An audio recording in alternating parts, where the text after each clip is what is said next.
Þá skoðum við 2 orðflokka í einu, nafnáttarmerkið og upphrópanir. Þetta eru smáorð.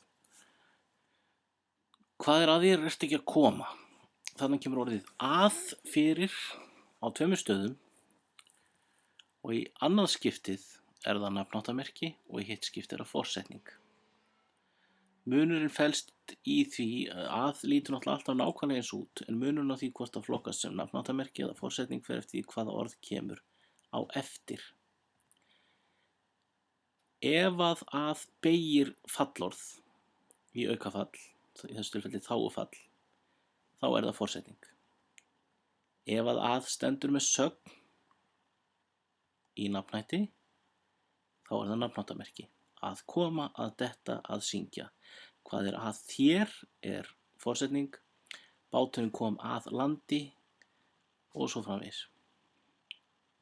Mjög einfalt, að fyrir fram sögn er nafnáttarmerki sem er alveg sérstakur orðflokkur.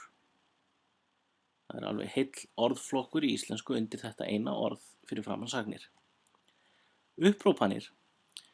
Til að skilja upphrópun þá er ágætt að átta sig á því hvað setning er. Setning er byggð utan einhverja sögn.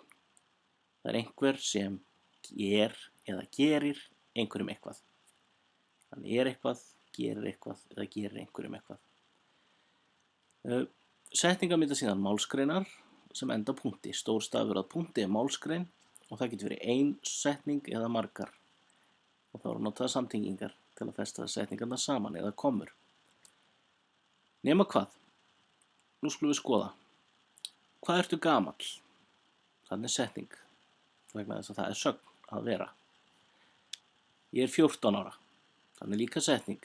Og þó hann hefði sagt 14, þá er það í raun og veru ígildi setningar vegna þess að hann er bara búinn að sleppa úr hlut af setningunni.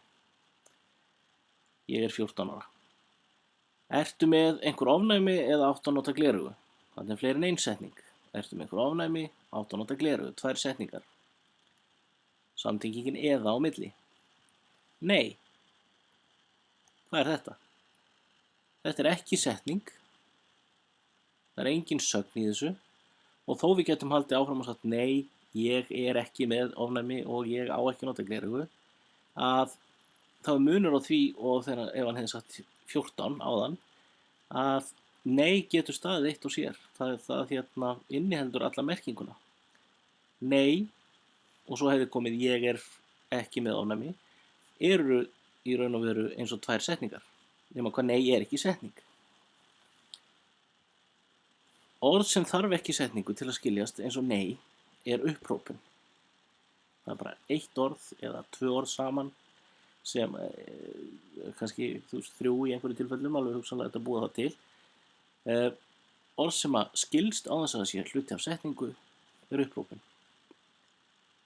Upphrópunni lýsa yfirleitt hvað manni finnst eitthvað.